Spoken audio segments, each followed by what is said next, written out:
सारी विपक्ष की सरकारों को तरह तरह से प्रताड़ित करने के लिए आज केंद्र सरकार सारे हथकंडे अपना रही है।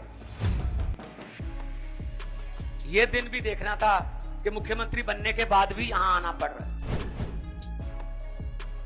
कि जब तक उस आदमी को किसी को भी पकड़ के जेल में डाल दो और जब तक उस आदमी का मुकदमा पूरा नहीं हो जाता, वो निर्दोष साबित नहीं हो जाता, तब तक वो जेल से बाहर नहीं आएगा।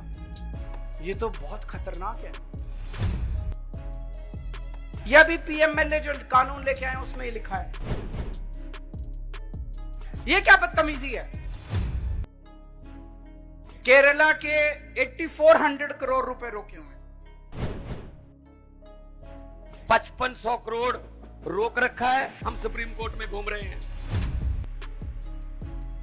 इतना तो अंग्रेजों ने भी नहीं लूटा होगा 100 साल में जितना ये लोग लूट रहे हैं। 36 वोट गिनने में 25% वोटों का घोटाला कर गए। अभी मई जून में 90 करोड़ वोट गिनने हैं। चिंता इस बात की है उसमें क्या करेंगे। वो हार नहीं सकते, बर्दाश्त नहीं होती हार। मोदी जी हर बात ही जुमला निकली, अब तो ये भी शक है क्या चाय बनानी आती है। हर बात पे जुमला, कुछ तो सच बोल दो इस देश के लिए। ये कौन होते हैं भगत सिंह को रिजेक्ट करने वाले?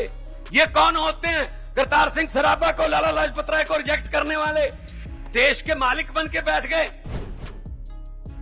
पंजाब के लोकप्रिय मुख्यमंत्री श्री भगवंत मान साहब मंच पे मौजूद, कई राज्यों के और कई पार्टियों के आज यहां पे आए हुए सभी नेतागण और मंत्रीगण और यहां पे आए हुए सभी भाइयों बहनों, आप सब लोगों को मेरा नमस्कार, सबको मेरा प्रणाम। मुझे लगता है आज इस देश को यह दिन भी देखना था। ये जंतर मंतर वो जगह है जहां पे इस देश की प्रजा सरकारों के एक्सप्लॉयटेशन से तंग आके यहां पे धरने प्रदर्शन करने आती है। लेकिन आज यहां पे केरला के मुख्यमंत्री को अपना सारा कामकाज छोड़ के केरला से दिल्ली यहां पे धरना करने के लिए आना पड़ा केंद्र सरकार की ज्यादतियों के खिलाफ। मैं समझ रहा हूं ये भी इस देश को ये दिन भी देखना था। आज लगभग आधे राज्यों के अंदर विपक्ष की सरकारें हैं और आधे राज्यों के अंदर उन लोगों की सरकारें हैं। जो विपक्ष की सरकारें हैं आधे राज्यों के अंदर, तो लगभग 70 करोड़ लोगों को ये विपक्ष की सरकारें रिप्रेजेंट करती हैं। 70 करोड़ लोगों को, आधे देश को। और इस वक्त ऐसा लगता है कि केंद्र सरकार ने विपक्ष की सरकारों के खिलाफ युद्ध छेड़ा हुआ है। ऐसा लगता है कि जंग छेड़ी हुई है, लड़ाई छेड़ी हुई है। हिंदुस्तान पाकिस्तान का रखा है हम लोगों के साथ। हम ये पूछना चाहते हैं कि क्या आप इन 70 करोड़ लोगों को अपना नहीं मानते? क्या आप केरला के लोगों को अपना नहीं मानते? क्या आप तमिलनाडु के लोगों को अपना नहीं मानते? क्या आप कर्नाटका के, दिल्ली के, पंजाब के, वेस्ट बंगाल के लोगों को अपना नहीं मानते? क्या ये सारे पराये हैं? क्या ये भारत के नागरिक नहीं है? यहां के 70 करोड़ लोगों ने विपक्ष के लोगों को चुन के सरकार बनाई। संविधान के अंदर लिखा है कि इन सरकारों की क्या पावर है। शिक्षा की पावर राज्य सरकारों की, स्वास्थ्य की पावर राज्य सरकारों की। संविधान के अंदर लिखा है कि क्या क्या पावर है। आप हमें अपना काम ही नहीं करने देते। सारी विपक्ष की सरकारों को तरह तरह से प्रताड़ित करने के लिए आज केंद्र सरकार सारे हथकंडे अपना रही है। मोटे मोटे तौर पे देखें तो 3 तरह से केंद्र सरकार विपक्ष की सरकारों को तंग कर रही है। सबसे पहला, केंद्र सरकार जायज फंड, जो हक है राज्यों का, वो फंड नहीं दे रही है। दूसरा तरीका, गवर्नर्स के और लेफ्टिनेंट गवर्नर के जरिए रोज काम में टांग अड़ाती है, हर काम में टांग अड़ाती है। और तीसरा तरीका, एजेंसीज को छोड़ के जिसको मर्जी पकड़ के जेल में डाले जा रहे हैं, जिसको मर्जी पकड़ के जेल में डाले जा रहे हैं। सबसे पहले मैं पहले तरीके पे आता हूं। यहां पे पिनरई विजयन साहब बैठे हैं, पंजाब के मुख्यमंत्री बैठे हैं, मैं दिल्ली का मुख्यमंत्री और कई सारे राज्यों के मंत्रीगण आए हुए हैं। हम सारे रोज इस बात को झेल रहे हैं कि जो जायज फंड उस राज्य के बनते हैं वो फंड हमें नहीं दिए जा रहे। अगर केरला के लोगों को उनके हक के फंड नहीं दिए जाएंगे तो काम कैसे चलेगा, सरकार कैसे चलेगी, केरला की सरकार कैसे चलेगी, तमिलनाडु की सरकार कैसे चलेगी। और हम यहां भीख मांगने नहीं आए। विजयन साहब यहां पे अपने घर के लिए, अपने परिवार के लिए पैसे मांगने नहीं आए, अपने बच्चों के लिए, अपने बीवी बच्चों के लिए पैसे मांगने नहीं आए, वो केरला के लोगों के लिए पैसे मांगने आए हैं। आज पंजाब के मुख्यमंत्री यहां अपने 3 करोड़ लोगों के लिए फंड मांगने के लिए आए हैं। मैं दिल्ली का मुख्यमंत्री अपने दिल्ली के 2 करोड़ लोगों का हक मांगने के लिए आया हूं। संविधान में लिखा है कि कितना पैसा किस सरकार को मिलेगा। ये वाला टैक्स आएगा, मैं इनकम टैक्स में था, ये थोड़ा सा ज्यादा जानता हूं इसको। तो कितना फंड, कौन सी सरकार कितना फंड इस्तेमाल करेगी, कैसे इस्तेमाल करेगी, फाइनेंस कमीशन होगा, फाइनेंस कमीशन तय करेगा, ये पैसा केंद्र के पास जाएगा, ये पैसा राज्य सरकार। अरे जो हमारा हक है, हमारा नहीं, लोगों का हक है, केरला के लोगों का हक है, तमिलनाडु के लोगों का हक है, वेस्ट बंगाल के, पंजाब के, दिल्ली के लोगों का हक है। वो हक आप कैसे छीन सकते हैं लोगों का, आप उनका काम कैसे रोक सकते हैं। अगर आप हम हमारे लोगों के पैसे नहीं देंगे तो हम सड़कें कैसे बनाएंगे, बिजली कैसे देंगे, लोगों का विकास कैसे करेंगे। मैं भी 1-2 बैनर देख रहा था, उसमें लिखा था कि केरला के 8400 करोड़ रुपए रोके हुए। और मान साहब से मैं थोड़े दिन पहले बात कर रहा था, पंजाब के भी 8000 करोड़ से ज्यादा फंड रोके हुए हैं। अब एक फंड, अभी पंजाब सरकार थोड़े दिन पहले सुप्रीम कोर्ट में गई कि हमारा पैसा रिलीज नहीं कर रहे, आरडीएफ का पैसा, आरडीएफ लगभग 4-5 हजार करोड़ बनता है, 5500 करोड़ रुपया आरडीएफ का, रूरल डेवलपमेंट फंड का पैसा इस्तेमाल रिलीज नहीं कर रहे। केरल भी गया, सुप्रीम कोर्ट की हेयरिंग अब अगले हफ्ते फिक्स हुई है और तुरंत केंद्र सरकार से फोन आ गया, आइए बैठ के बात करते हैं। तो हम छोटी छोटी बातों के लिए सुप्रीम कोर्ट जाएंगे क्या? ये क्या बदतमीजी है? आप अपना काम क्यों नहीं करते? हम हर चीज के लिए सुप्रीम कोर्ट के पास और भी तो बहुत काम है। सुप्रीम कोर्ट भरा हुआ है केसेस से, जनता के केसेस से। हम अपने फंड लेने के लिए भी, हमें फंड लेने के लिए जंतर मंतर पे आके बैठना पड़ेगा। आप लोगों को जान के ताज्जुब होगा, दिल्ली के लोग मिलके साल में 2 लाख करोड़ रुपए का इनकम टैक्स देते हैं, 2 लाख करोड़। और उस 2 लाख करोड़ में से बदले में दिल्ली के लिए हमें कितना पैसा मिलता है, गेस कर सकते हैं आप लोग? 2 लाख करोड़ रुपए हम केंद्र सरकार को देते हैं दिल्ली के लोग मिलके इनकम टैक्स में, और उस 2 लाख करोड़ में से दिल्ली के लोगों को एक साल में 325 करोड़ रुपए मिलते हैं। इतना तो अंग्रेजों ने भी नहीं लूटा होगा 100 साल में जितना ये लोग लूट रहे हैं। ये तो हद हो गई है। तो कपिल सिब्बल साहब का स्वागत है। दूसरी चीज, गवर्नर्स और लेफ्टिनेंट गवर्नर्स के जरिए ये जिस तरह से सरकारों को तंग कर रहे हैं, संविधान के अंदर साफ साफ लिखा है कि ये हमारे सब्जेक्ट्स हैं।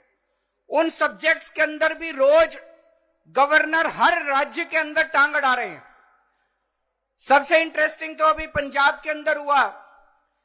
पिछले साल पंजाब सरकार ने बजट सेशन, अपनी असेंबली का बजट सेशन कॉल करने के लिए गवर्नर के पास फाइल भेजी। गवर्नर ने बजट सेशन करने की परमिशन नहीं दी। सोचिए, एक चुनी हुई सरकार, फुल स्टेट, उसका मुख्यमंत्री, उसकी कैबिनेट प्रस्ताव पारित करके कहती है कि हम फलानी तारीख से बजट सेशन बुलाएंगे और उसमें राज्य का अगले साल का बजट पास करेंगे। गवर्नर ने बजट सेशन की भी परमिशन नहीं दी, अल्टीमेटली सुप्रीम कोर्ट जाना पड़ा। सुप्रीम कोर्ट ने गवर्नर को खूब लताड़ा, लेकिन प्रॉब्लम यह है कि इनको लताड़ का, गाली गलौज का, इनको सुप्रीम कोर्ट रोज लताड़ता है इन लोगों को, इनको कोई फर्क ही नहीं पड़ता। तो इस तरह से दिल्ली के अंदर तो आप सब लोग देख ही रहे हैं कि हर काम के अंदर किस तरह से लेफ्टिनेंट गवर्नर हर काम के अंदर, छोटे से छोटे काम के अंदर टांग अड़ा रहे हैं। और तीसरा तरीका है ईडी। यह अब इनका एक नया हथियार आ गया, ईडी। अभी तक इस देश के अंदर यह कानून होता था कि अगर आपने कोई क्राइम किया तो उसकी जांच होती थी, फिर उसमें मुकदमा चलता था। मुकदमे में तय होता था कि कौन कौन दोषी है, कौन कौन निर्दोष है। जो दोषी है उसको सजा मिलती थी, वो जेल जाता था। मुकदमे के बाद, मुकदमा खत्म होने के बाद आदमी जेल जाता था जिसको दोषी माना जाता था। अब अब तय कर लेते हैं कि इसको जेल भेजना है, तो उसको पकड़ लेते हैं, उसको जेल में डाल देते हैं। फिर सोचते हैं अब इस पे क्या मुकदमा करें, इस पे क्या केस बनाएं। फिर ये केस बनाते हैं, और केस बनाने के बाद फिर वो तब तक जेल में रहता है जब तक कि मुकदमा पूरा ना हो जाए और वो निर्दोष साबित ना हो जाए। हमारे देश के अंदर 15-15 साल लग जाते हैं मुकदमे पूरे होने में। तो अब 15-15 साल किसी को भी पकड़ के जेल, यह भी पीएमएलए जो कानून लेके आए उसमें ही लिखा है कि जब तक उस आदमी को, किसी को भी पकड़ के जेल में डाल दो, और जब तक उस आदमी का मुकदमा पूरा नहीं हो जाता, वो निर्दोष साबित नहीं हो जाता, तब तक वो जेल से बाहर नहीं आएगा। ये तो बहुत खतरनाक है। अभी हेमंत सोरेन साहब को इन्होंने जेल में डाल दिया, अभी तक उनके ऊपर कुछ भी साबित नहीं हुआ है, अभी उनके ऊपर मुकदमा नहीं चला है, अभी मुकदमा शुरू भी नहीं हुआ है, अभी जांच चल रही है। लेकिन अगर मुकदमे को 15 साल लगे तो हेमंत सोरेन साहब 15 साल जेल में रहेंगे। और ये तो किसी को भी कर दें, कल मुझे पकड़ के जेल में डाल देंगे, विजयन साहब को पकड़ के जेल में डाल देंगे, स्टालिन साहब को पकड़ के जेल में डाल देंगे, सीतारामैया साहब को पकड़ के जेल में डाल देंगे, सुखविंदर जी को, किसी भी को भी पकड़ के जेल में डाल देंगे और सरकार गिरा देंगे। हेमंत सोरेन साहब को जेल में डाला, उसके बाद 48 घंटे तक ये लोग तोड़ने की कोशिश करते रहे, जेएमएम को तोड़ देते हैं। ये तो भगवान का भला और जेएमएम वालों का महान है, जेएमएम वाले जो टूटे नहीं इनके सामने। तो ये अब ये किसी भी को भी पकड़ के जेल में डाल देंगे, उसकी सरकार तोड़ देंगे और फिर अपनी सरकार बना लेंगे। ये क्या है, ये क्या चल रहा है इस देश में? कह रहे हैं केजरीवाल भ्रष्ट है। मैं पूछना चाहता हूं, मैंने दिल्ली में बिजली सस्ती, बिजली फ्री कर दी दिल्ली के अंदर, मध्य प्रदेश में, गुजरात में, उत्तर प्रदेश में सबसे महंगी बिजली मिल रही है देश में। तो बिजली फ्री करने वाला चोर है कि बिजली महंगी करने वाला चोर है? दिल्ली में मैंने सबका इलाज मुफ्त कर दिया, चाहे गरीब हो चाहे अमीर हो, सरकारी अस्पताल में चले जाओ, सबका दवा दारू सब फ्री। मध्य प्रदेश में, गुजरात में, उत्तर प्रदेश में चले जाओ, इतना महंगा इलाज, सरकारी अस्पतालों का बेड़ा गर्क कर दिया इन लोगों को। मैं पूछ रहा हूं, लोगों का इलाज फ्री करने वाला चोर है कि लोगों का इलाज महंगा करने वाला चोर है? किसी को भी पकड़ के चोर चोर चोर चोर चिल्लाना चालू कर देते हैं लोग। तो दोस्तों, देश का बहुत बुरा हाल है। मैं विजयन साहब को बहुत बहुत बधाई देना चाहता हूं, उन्होंने आज ये अलख जगाई है, सबको इकट्ठा किया है। ये देश केवल हमारा नहीं है, ये देश 140 करोड़ लोगों का है। और आज मैं बीजेपी वालों को कहना भी चाहता हूं, समय का चक्र घूमता है, समय बड़ा बलवान है, अहंकार मत करो। भगवान ना करे कल समय का चक्र जब घूमेगा और तुम इधर होगे और हम उधर होंगे, कहीं ऐसा ना हो कि यही कानून तुमको खाने के लिए दौड़े उसके बाद। जय Hind. Thank you, Kejriwal ji, for the powerful speech. സർക്കാരുകളെ അട്ടിമറിക്കാൻ കുതിരക്കച്ചവടം മാത്രം പോരാതെ വരുമ്പോൾ മുഖ്യമന്ത്രിമാരെയും നേതാക്കന്മാരെയും പിടിച്ച് ജയിലിലിടുന്ന ഒരു പുതിയ രീതിയിലേക്ക് രാജ്യത്തിന്റെ രാഷ്ട്രീയം മാറിയിരിക്കുകയാണെന്നാണ് ശ്രീ കേജ്രിവാൾ പറഞ്ഞത്. അദ്ദേഹം അവസാനം പറഞ്ഞ വാചകം വളരെ പ്രസക്തമാണ്. സമയം മുമ്പോട്ട് പോയിക്കൊണ്ടിരിക്കുകയാണ്. ഇപ്പുറത്തുള്ളവർ അപ്പുറത്തേക്ക് വരും, ഞങ്ങൾ അപ്പുറത്ത് വരുമ്പോൾ എന്തായിരിക്കും ഇന്ത്യൻ രാഷ്ട്രീയമെന്ന് കാണിച്ചു കൊടുക്കാമെന്ന് പറഞ്ഞു. അദ്ദേഹത്തിന്റെ സഹപ്രവർത്തകൻ, the chief minister of Punjab, He was a Lok Sabha member, a versatile personality, a singer, an artist. He succeeded in making the governor to run away from Punjab. The valiant fighter, Bhagwant Mann. बहुत बहुत धन्यवाद। सबसे पहले honourable chief minister of Kerala Shri Vijayan ji, मैं उनका बहुत धन्यवाद करता हूं कि उन्होंने आज संविधान को बचाने के लिए, डेमोक्रेसी को बचाने के लिए, फेडरल स्ट्रक्चर को बचाने के लिए एक पहल की है। हम सबको यहां बुलाया है। हमारे लिए, हमारी पार्टी के लिए ये जगह बेगानी नहीं है। हमारी पार्टी पैदा ही यहां से हुई थी, जंतर मंतर से। तो जैसा कि हमारे पार्टी के नेशनल कन्वीनर और क्रांतिकारी नेता श्री अरविंद केजरीवाल साहब ने कहा कि यह दिन भी देखना था कि मुख्यमंत्री बनने के बाद भी यहां आना पड़ रहा है। हमें अपने अपने सेक्रेटरिएट में होना चाहिए था, हमें अपने अपने ऑफिसेज में होना चाहिए था। पॉलिसीज, बजट के दिन चल रहे हैं, बजट बना रहे होते हम लोग। अब कहां इनसे अपने हक मांगने के लिए हमें जंतर मंतर पे आना पड़ रहा है। देश को बचाने के लिए हम सबका एक रहना बहुत जरूरी है। पंजाब एग्रेरियन स्टेट है, food bowl of India. Punjab में हम 182 lakh ton, 182 lakh metric ton हर साल चावल पैदा करके देश को देते हैं। और हमारा आरडीएफ का पैसा, रूरल डेवलपमेंट फंड, जिसका सीधा संबंध मंडियों और मंडियों को जाती हुई सड़कों से है, 5500 करोड़ रोक रखा है। हम सुप्रीम कोर्ट में घूम रहे हैं।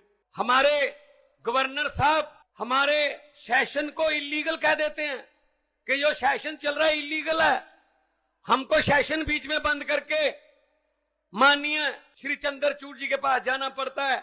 फिर पहली पेशी में वहां मान जाते हैं, हाँ जी लीगल है, जो कहोगे। भाई पहले ही मान जाते, हमारा काम क्यों रोक रहे हो आप? मतलब पंजाब में बीजेपी इज नो वेयर। 117 में से 92 हमारे एमएलए हैं, बीजेपी के 2 हैं। चाहे तो स्कूटर पर बैठकर भी विधानसभा आ सकते हैं वो, लेकिन यहां वो अपोजिशन में नहीं है। वहां गवर्नर अपोजिशन होता है, वो हर रोज कोई ना कोई चिट्ठी निकालता है। मैंने कभी नहीं देखा कि गुजरात के गवर्नर ने किसी मुख्यमंत्री को चिट्ठी लिखी हो, उत्तर प्रदेश के गवर्नर ने कोई चिट्ठी लिखी हो, नहीं। तमिलनाडु का गवर्नर लिखता है, केरला का। और जब हमारे पक्ष में फैसला आया माननीय उच्च न्यायालय का कि गवर्नर जो है वो सिलेक्टेड है, इलेक्टेड राज करेंगे डेमोक्रेसी में, आप रोक नहीं सकते, डिक्टेट नहीं कर सकते, आप जो है किसी बिल पर बैठ नहीं सकते, या तो वापस गवर्नमेंट को भेजो या राष्ट्रपति को भेजो या साइन करो। यही चीज लेके केरला की सरकार वहां गई सुप्रीम कोर्ट में। सुप्रीम कोर्ट ने क्या कहा कि हमने परसों, जब इनके वकील को कहा कि परसों हमने पंजाब का एक फैसला दिया था, वो पढ़ के मेरे पास अगले हफ्ते आ जाना। अगले हफ्ते उनका पढ़ लिया, यही फैसला केरला में लागू होगा। हमें सुप्रीम कोर्ट में बात में सुप्रीम कोर्ट में जाना पड़ रहा है। अभी आपने देखा होगा डेमोक्रेसी का हाल चंडीगढ़ में। 36 पार्षद हैं, उसमें इंडिया अलायंस के 20 हैं, इनके 16 हैं, including member parliament of Chandigarh. तो इनके 16 के 16 ठीक उन्होंने वोट डाला, लेकिन हमारे 20 में से 8 को इनवैलिड वोट कर दिया कि इनका वोट गलत डाला हुआ, इनको वोट नहीं डालना आता, इन्होंने मोहर अच्छे से नहीं लगाई। अरे भाई वो पहली बार मोहर नहीं लगा रहे थे, हर साल जब चुनाव होता है 4थी 5वीं बार लगा रहे थे। लेकिन जब वीडियो साहब फिर सुप्रीम कोर्ट जाना पड़ा। जब सुप्रीम कोर्ट ने देखा, सबने देखा कैसे वोटों की गिनती हो रही थी, ऐसे वो प्रिजाइडिंग अफसर, ये किधर रखूं, बीजेपी वालों के काम है, इधर रख देता हूं, फिर ये वाली, चलो ये वाली भी इधर ही रख देता हूं, थोड़ा इनको बढ़ाना। ऐसे आप मीडिया खड़ा है, ये बात ध्यान से सुन लेना और टेलीकास्ट कर देना अगर आपके मालिक माने तो। 36 वोट गिनने में 8 वोट कैंसिल कर दिए, ऑलमोस्ट 25% वोटों का घोटाला हो गया। मात्र 36 वोट गिनने में 25% वोटों का घोटाला कर गए। अभी मई जून में 90 करोड़ वोट गिनने हैं। चिंता इस बात की है उसमें क्या करेंगे ये। 36 वोट नहीं गिन रहे। एक 10 बाई 10 किलोमीटर का शहर है चंडीगढ़, वो हार नहीं सकते, बर्दाश्त नहीं होती हार।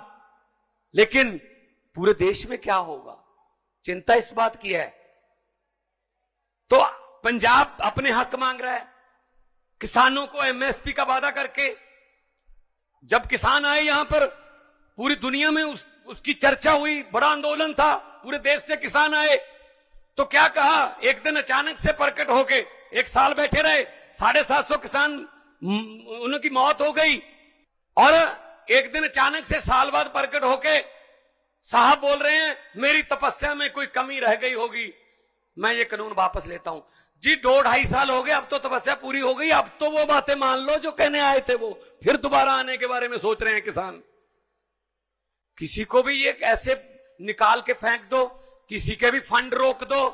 और कुछ फंड ऐसे हैं जिसमें कहते हैं मोदी की फोटो लगाओ तो हम देंगे। मैंने कहा यार ये क्या मतलब क्या है, ये मजाक है, फोटो लगाओ। मैंने कहा कितनी देर लगेगी फोटो, अगर मई में बदल गई तो फोटो किसकी लगाओगे फिर। और देखो ये कितना नफरत करते हैं।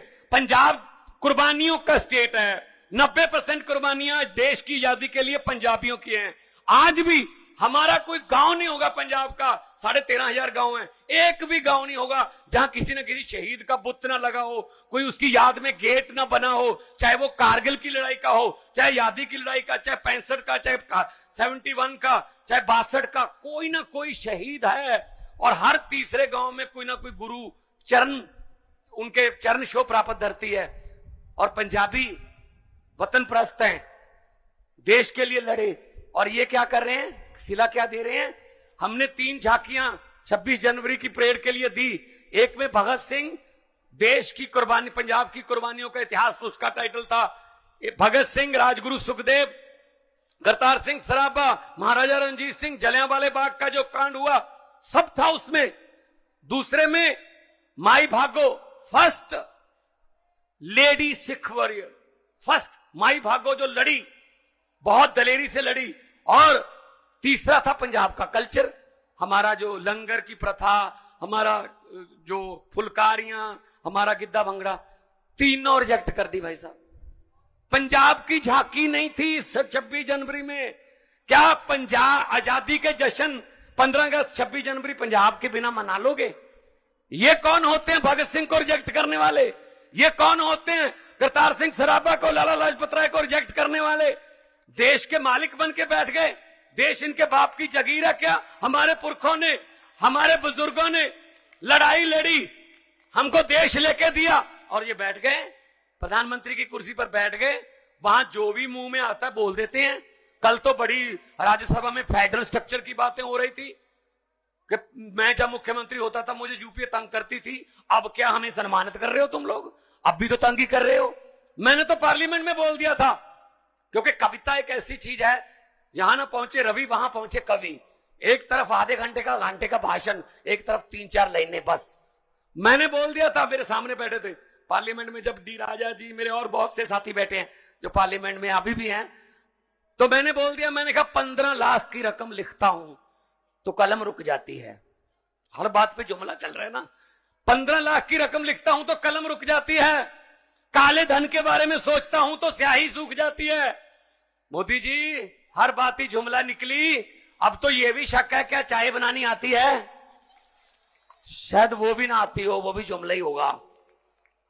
हर बात पे जुमला। कुछ तो सच बोल दो इस देश के लिए, कुछ तो सच बोल दो देश के लिए। तेल बेच दिया, रेल बेच दिया, भेल बेच दिया, एयरपोर्ट बेच दिए। जैसा कि कहा जा रहा था कि केरला में हम कहते हैं इंटरनेशनल एयरपोर्ट कर दो, नहीं कर रहे, ऐसी हमारे साथ कर रहे हैं। मोहाली और अमृतसर को इंटरनेशनल कर दो, पूरी दुनिया में पंजाबी बसते हैं, हमें दिल्ली का सफर आना जाना जो है कम हो जाएगा, नहीं करते। अपने बंदों को दे रखे हैं सारा कुछ। लेकिन हम यहां, जैसा कि अरविंद केजरीवाल साहब कह रहे थे, हम भीख मांगने नहीं आए, हम अपना हक मांगने आए हैं। हमारा जीएसटी का पैसा, हमारा एनएचएम का पैसा, हमारा आरडीएफ का पैसा और स्कीमों का पैसा रोक रखा है। ऐसे ऐसे आप दरियाओं को रोक नहीं सकते। दरिया अपना रास्ता खुद बनाते हैं, दरिया अपना रास्ता खुद बनाते हैं। जब मैंने कहा कि कोई बात नहीं, आप झांकी पंजाब की मत दिखाओ, मैंने 10 सेट बना लिए उसके, पूरे पंजाब में दिखाऊंगा। मैंने कहा और लोगों से पूछूंगा ये रिएक्ट होने वाली हैं? कौन है ये रिएक्ट करने वाले? कोई दफ्तर में बैठे बाबू, उनको क्या पता भगत सिंह की कुर्बानियां क्या थी? भगत सिंह ने लिखा था कि इश्क करना सबका पैदाइशी हक है, इश्क करना सबका पैदाइशी हक है, क्यों ना इस बार वतन की सरजमी को महबूब बना लिया जाए। वो कुर्बानियां करने वाले लोगों को ये रिजेक्ट कर रहे हैं। कौन होते हैं ये? तो जब मैंने कहा कि 26 जनवरी ना दिखाओ, मैं तो पंजाब में दिखाऊंगा, तब से मेरे पास लेटर आ रहे हैं, सर अगली 15 अगस्त, अगली 26 जनवरी, फिर 15 अगस्त, फिर 26 जनवरी, 3 साल की गारंटी लेते हैं कि पंजाब की झांकी इसमें होगी। मैंने कहा 3 साल की गारंटी तो लेते हो, अपने आप की गारंटी लेते हो क्या? तुम होगे 15 अगस्त तक? क्या पता कौन डिसीजन लेगा, जैसा कि अरविंद जी ने कहा कौन इधर होगा कौन इधर होगा, ये तो जनता डिसाइड करती है, पब्लिक है, सब जानती है। तो मैं ज्यादा समय नहीं लूंगा, बहुत सीनियर लोग बैठे हैं, बहुत बातें होनी है, मैं तो छोटा हूं, लेकिन हां देश का प्यार दिल में है। और यही कहूंगा, ये अभी जो कर रहे हैं देश में नफरत की राजनीति कर रहे हैं, हम तो स्कूलों की, अस्पतालों की, बिजली की, इंफ्रास्ट्रक्चर की राजनीति करते हैं। मैं तो यही कहूंगा कि लंबे सफर को मीलों में मत बांटिए, लंबे सफर को मीलों में मत बांटिए, कौम को कबीलों में मत बांटिए। एक बहता दरिया है मेरा भारत देश, इसको नदियों और झीलों में मत बांटिए। बहुत बहुत धन्यवाद, बहुत बहुत शुक्रिया। जय हिंद।